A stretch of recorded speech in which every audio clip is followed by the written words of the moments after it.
سورۃ الواقعہ، سورت نمبر 56۔ شروع کرتا ہوں اللہ تعالی کے نام سے جو بڑا مہربان نہایت رحم والا ہے۔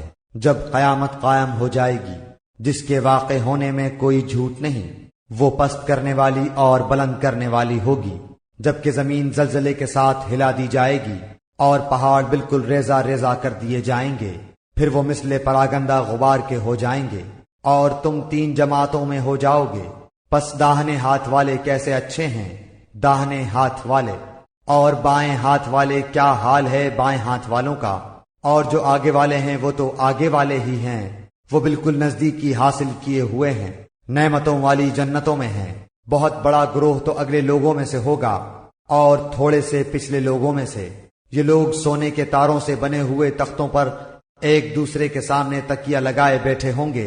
ان کے پاس ایسے لڑکے جو ہمیشہ لڑکے ہی رہیں گے آمد و رفت کریں گے، آب خورے اور جگ لے کر، اور ایسا جام لے کر جو بہتی ہوئی شراب سے پر ہو، جس سے نہ سر میں درد ہو نہ عقل میں فطور آئے، اور ایسے میوے لیے ہوئے جو ان کی پسند کے ہوں، اور پرندوں کے گوشت جو انہیں مرغوب ہوں، اور بڑی بڑی آنکھوں والی حوریں جو چھپے ہوئے موتیوں کی طرح ہیں۔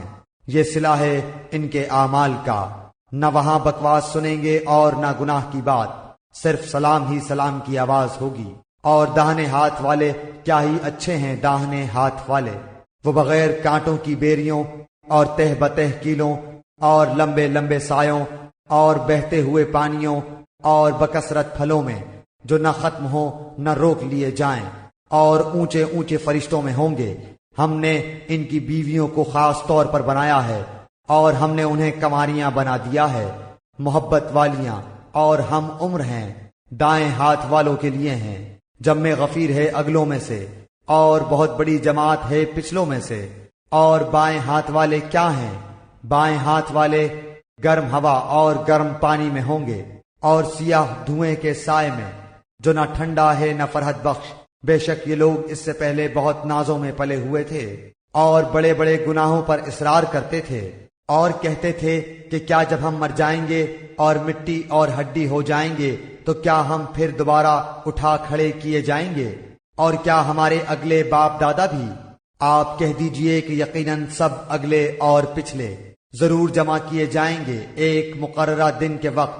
پھر تم اے گمراہو جھٹلانے والو البتہ کھانے والے ہو تھوہر کا درخت اور اسی سے پیٹ بھرنے والے ہو، پھر اس پر گرم کھولتا ہوا پانی پینے والے ہو، پھر پینے والے بھی پیاسے اونٹوں کی طرح۔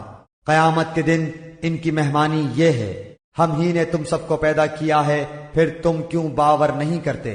اچھا پھر یہ تو بتلاؤ کہ جو منی تم ٹپکاتے ہو کیا اس کا انسان تم بناتے ہو یا پیدا کرنے والے ہم ہی ہیں؟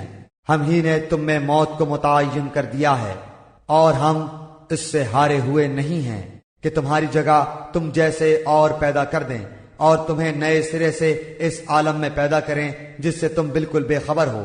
تمہیں یقینی طور پر پہلی دفعہ کی پیدائش معلوم ہی ہے، پھر کیوں عبرت حاصل نہیں کرتے؟ اچھا پھر یہ بھی بتلاؤ کہ تم جو کچھ بوتے ہو اسے تم ہی اگاتے ہو یا ہم اگانے والے ہیں؟ اگر ہم چاہیں تو اسے ریزہ ریزہ کر ڈالیں اور تم حیرت کے ساتھ باتیں بناتے ہی رہ جاؤ کہ ہم پر تو تاوان ہی پڑ گیا، بلکہ ہم بالکل محروم ہی رہ گئے۔ اچھا یہ بتاؤ کہ جس پانی کو تم پیتے ہو اسے بادلوں سے بھی تم ہی اتارتے ہو یا ہم برساتے ہیں؟ اگر ہماری منشا ہو تو ہم اسے کڑوا زہر کر دیں، پھر تم ہماری شکر گزاری کیوں نہیں کرتے؟ اچھا ذرا یہ بھی بتاؤ کہ جو آگ تم سلگاتے ہو اس کے درخت کو تم نے پیدا کیا ہے یا ہم اس کے پیدا کرنے والے ہیں؟ ہم نے اسے سبب نصیحت اور مسافروں کے فائدے کی چیز بنایا ہے، پس اپنے بہت بڑے رب کے نام کی تسبیح کیا کرو۔ پس میں قسم کھاتا ہوں ستاروں کے گرنے کی، اور اگر تمہیں علم ہو تو یہ بہت بڑی قسم ہے کہ بے شک یہ قرآن بہت بڑی عزت والا ہے، جو ایک محفوظ کتاب میں درج ہے جسے صرف پاک لوگ ہی چھو سکتے ہیں۔ یہ رب العالمین کی طرف سے اترا ہوا ہے۔ پس کیا تم ایسی بات کو سرسری اور معمولی سمجھ رہے ہو اور اپنے حصے میں یہی لیتے ہو کہ جھٹلاتے پھرو؟ پس جبکہ روح نرخرے تک پہنچ جائے اور تم اس وقت آنکھوں سے دیکھتے رہو، ہم اس شخص سے بنسبت تمہارے بہت زیادہ قریب ہوتے ہیں لیکن تم نہیں دیکھ سکتے۔ پس اگر تم کسی کے زیر فرمان نہیں اور اس قول میں سچے ہو تو ذرا اس روح کو تو لوٹاؤ۔ پس جو کوئی بارگاہ الہی سے قریب کیا ہوا ہوگا اسے تو راحت ہے اور غذائیں ہیں اور آرام والی جنت ہے، اور جو شخص داہنے ہاتھ والوں میں سے ہے تو بھی سلامتی ہے تیرے لیے کہ تو داہنے والوں میں سے ہے۔ لیکن اگر کوئی جھٹلانے والوں گمراہوں میں سے ہے تو کھولتے ہوئے گرم پانی کی مہمانی ہے اور دوزخ میں جانا ہے۔ یہ خبر سراسر حق اور قطعاً یقینی ہے، پس تو اپنے عظیم الشان پروردگار کی تسبیح کر۔